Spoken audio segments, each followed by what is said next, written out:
Rafael and I'm a Warrior Addict brand warrior. So in this short video we're going to be looking at hips and hammies. So sometimes these are problem areas for guys, and this short sequence will work to create a little bit of space and a little bit of strength in the hips and the hamstrings. So it's going to be a slightly slower sequence with longer holds in fewer poses. But that approach generally works really well for this area of the body. Often with the hips, if we try and force into them, they tighten up even more. It's like if someone was to grab hold of your arm and yank it, your immediate reaction is to go, huh, and to pull back. So actually working a little bit more slowly and progressively into the hips is really helpful. So I'd recommend for this sequence you have a yoga strap. If you don't have a strap, use a towel. It's slightly less exciting than a yoga strap, but the towel works just as well. To begin with, we're going to start lying down. So come to lie down all the way on the back. Then for a moment, stretch out the whole body long. Take a deep breath in. And just empty out. A couple more times. Letting go of anything that's gone before this moment today.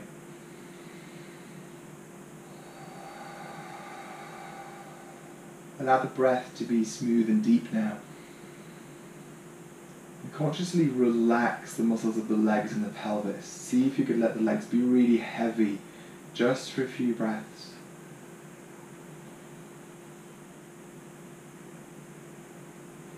Notice if there's any gripping or holding there.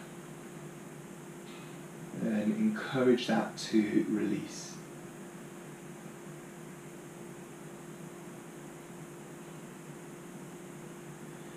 To begin with, we're going to draw the left knee in towards the chest. Take your hands around the knee, bring the knee in close to the body. Here, begin to root your right thigh down and flex the right foot. So your thigh roots down, you draw the knee in. We start to find stretch through psoas muscle on the right side of the body. And often it can be a tight psoas or an overactive psoas that makes it difficult to find movement at the hip.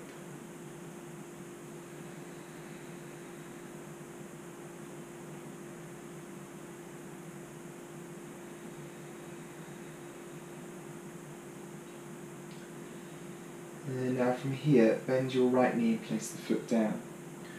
We're going to cross the left ankle over the right knee. And notice my foot isn't on the knee itself, it's my ankle. My foot is free.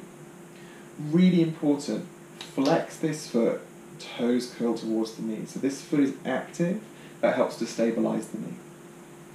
To begin with, use your left hand to gently open the hip, press the thigh away, very gently. Remember what we were saying about not forcing or really trying to go in deep and hard too soon. Gently encourage the hip open. You might bring a little awareness into the hip. Notice if it feels open or tight.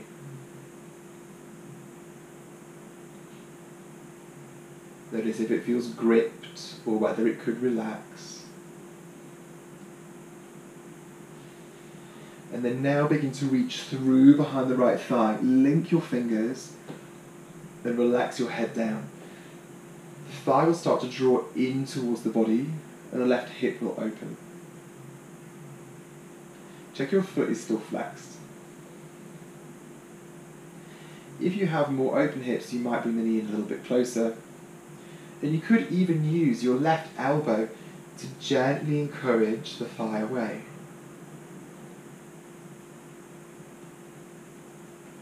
Some people refer to this pose as dead pigeon, which I don't like so much, so I call it sleeping pigeon.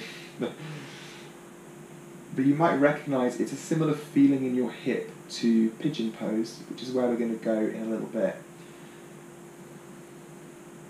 This is a really helpful pose to take at the end of a long working day, or at the end of a particularly heavy session on the legs at the gym. And slowly release. Stretch the left leg long, right thigh is going to come in. Draw the knee in, then root your left thigh down rather, and flex the left foot.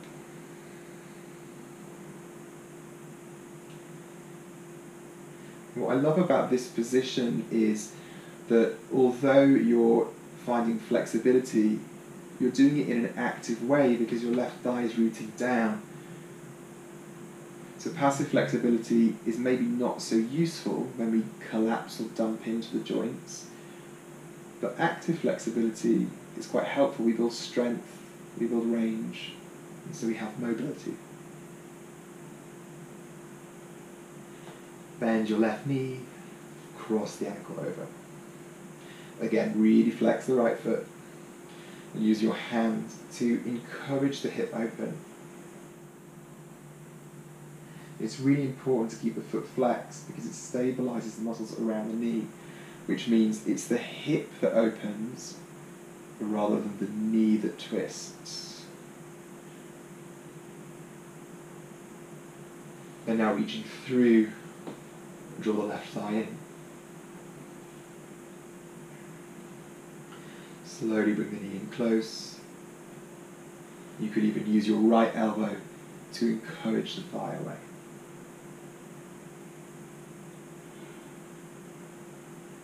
And you might be able to tell if you've seen the other videos that I've done here that I like positions where we lie down and we work into the hips and the hamstrings. Part of that is because the spine is supported and can stay in its natural curves, so we take it out of the equation a little bit. It becomes problematic in some of the standing postures. But also it allows you to be in the poses a little longer and really feel into them. And like I said, it's a slow race with hips and hamstrings. They take longer to release, and they require a little bit of attention and mindfulness. Feeling into the hip, where could you invite it to release mentally?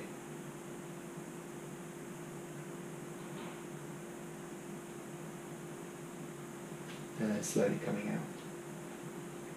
So, we're going to stay on the back and locate our strap or towel. Take your strap and bring it around the ball of the right foot. To begin with, could you lengthen the leg forwards and away from you, so go quite long. Imagine you're drawing the head of the thigh bone slightly out of the hip socket. With your leg active, and then begin to guide the leg up. So your leg stays straight. If your knee is bent, you don't get an effective hamstring stretch. So it's much better to have the leg straight and low than bent and high. So keep the leg long and slowly begin to bring it up. Now if you get to a point and you feel the knee suddenly starts to bend and buckle, pause, re-lengthen and breathe there. If you have room, you might hold the strap a little higher. If you'd like to deepen this, straighten your left leg, then once again root the thigh down. Now take a look at your foot. If you notice the toes are starting to turn out, I'm exaggerating here, but if you notice your foot is doing that, it could be that your leg is taking the path of least resistance. Perhaps you're losing the deeper stretch to the center of the hamstring. Instead, could you work to bring the inside edge of the foot parallel to the midline of your mat? And what I mean by that is your big toe is really facing straight forwards to the top of your mat.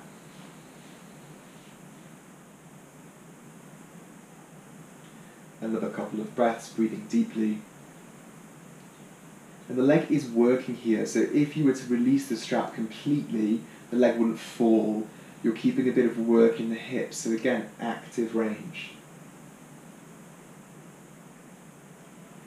And then slowly release, and we'll switch sides. Reach the foot away from you, long line, and then lift it. Keep the leg straight. The pelvis is level. If you bring the leg up and keep it straight, but you notice one side of the hip lifts up, come back down, and release the hip down to the mat so your pelvis is level. You might also straighten the right leg here.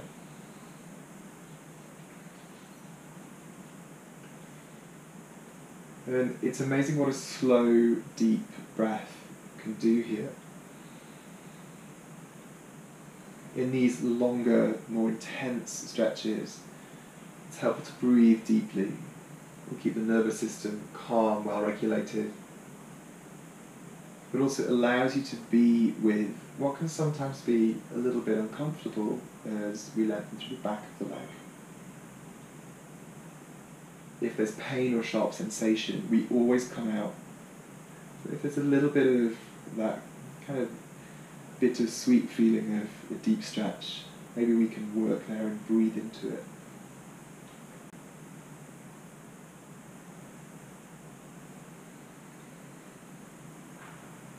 Just another few breaths here.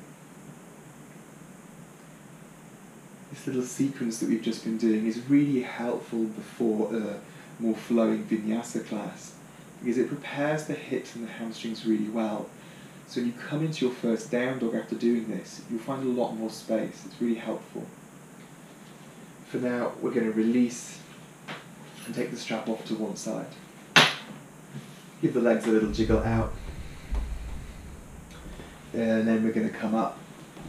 So from here, find hands and knees. And we're going to find that down dog now. See how it feels. See if it feels more open than usual when you first come into it. Hands shoulder width apart. Hips lift. Downward facing dog.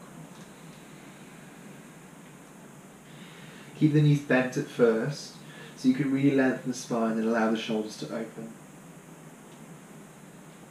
Once you have that, tailbone lifts up, and maybe then the legs begin to lengthen, spine staying long. Inhale, lift the right leg up. Pause here, split dog. If to get the leg up you've had to open the hip like this, instead, could you level the pelvis down to the mat? The leg won't be as high, but you'll be working more through the muscles around the hip. And now bring the knee into the chest, lower the foot, bring the back knee down. Bring your right foot between your hands, come into a kneeling position. From here, lift through the front of the pelvis, sit tall, a very regal position, kingly. And as you keep that lift, lower ribs stay in and lower down to the hips. Now this might be far enough for you already. If you have a little bit more range, keep lowering down. But rather than collapsing in, that passive flexibility, rather than dumping into the lower back, could you keep that lift to the front of the pelvis, keep the ribs coming in, so as you lower down, there's still a bit of activity. And you might notice if you're really lifting up, you're going to find a deeper stretch through the top of the left thigh, in through the psoas muscle. One more breath here. And then slowly release the hands down. We're going to step back, downward dog. Inhale, lift the left leg. Pause and breathe. Level the pelvis down towards the mat. Long spine. That leg is working to be straight. If you straighten the leg and lift it up with the pelvis level, you'll find it's quite a lot of work. Build really strong hips. And now slowly stepping forwards, foot between the hands, back knee comes down. Kneeling position. Sit tall, regal posture, like a king perhaps. Pick up through the front of the pelvis, draw the lower ribs in towards the spine. That means you start to flatten through the front of the body, or at least moving in that direction as your lower back lengthens. Keep that action going as you lower forwards and down slightly.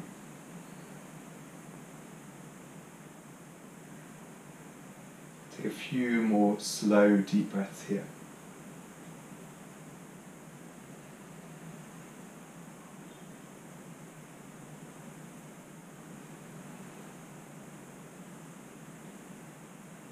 Last one.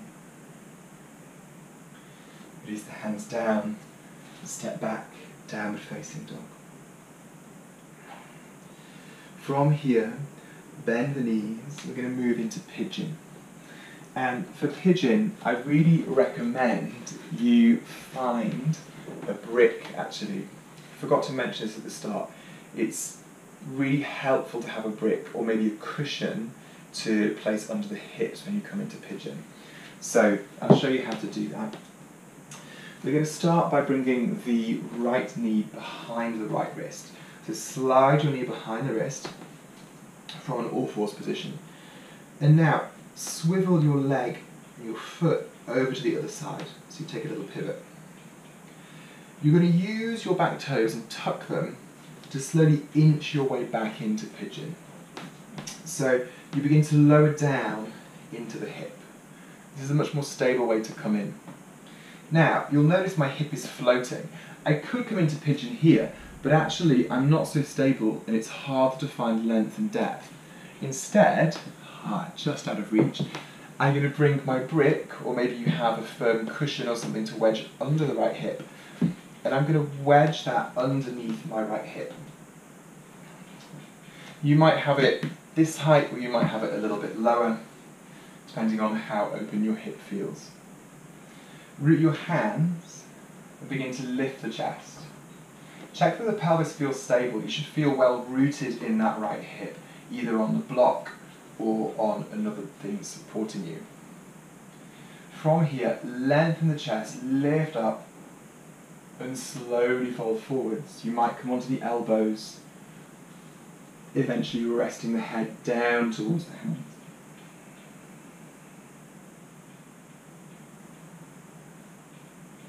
As you settle in, breathe deeply.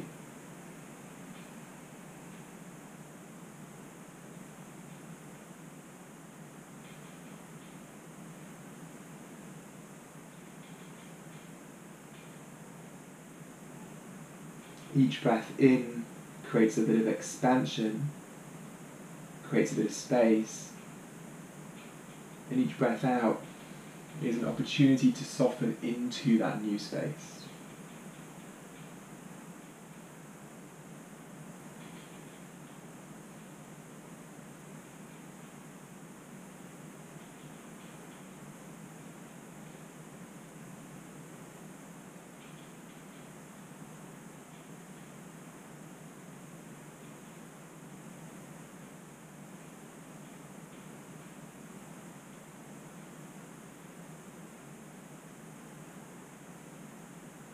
The last couple of breaths here.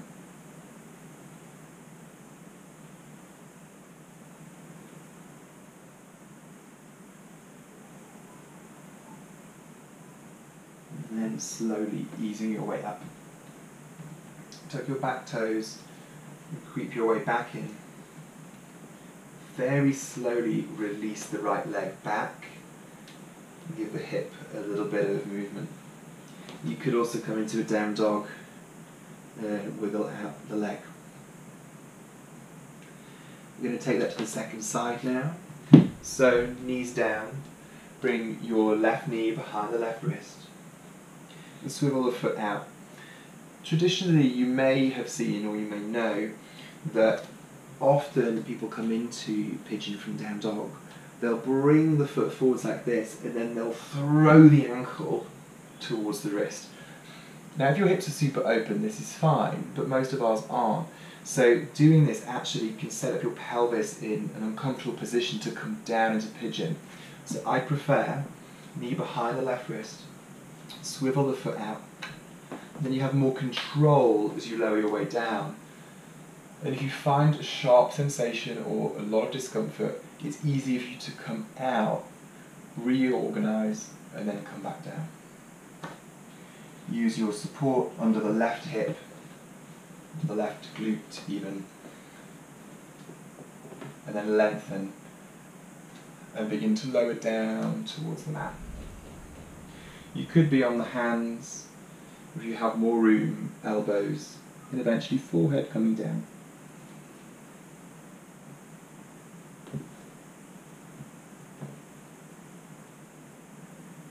Breathing deeply here.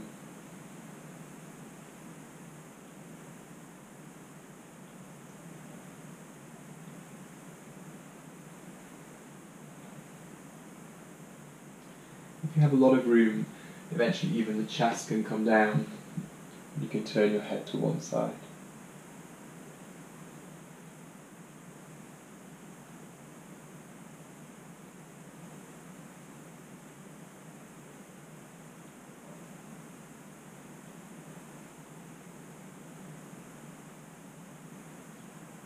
And seeing what you might be able to release. How could you ungrip here? How could you allow the weight of the body to slowly, gently create space in the hip? No forcing, no pushing. A simple release.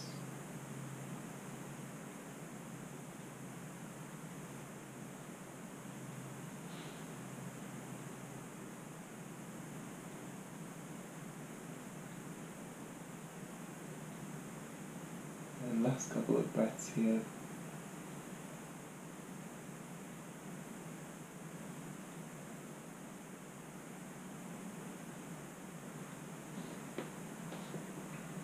And then slowly coming up.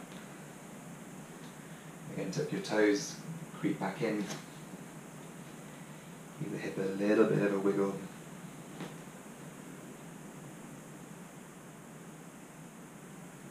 And then slowly coming down. From here, take Shavasana. Want to lie down, even if just briefly. Take a deep breath in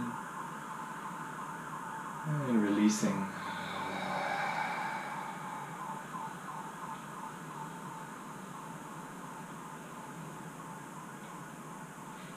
You might stay here for 5 or 10 minutes even.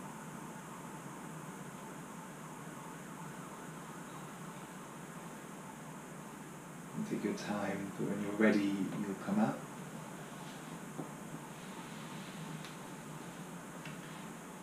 And so as you either finish or rest in Shavasana, I'd like to say thank you for watching. This is a very short, simple sequence to help build mobility and a little bit of strength around the hips and the hamstrings. It's something which is helpful to do every day or every couple of days to really help create space in those areas without kind of really over strengthening and over activating muscles that need to release a little bit. Okay, thank you.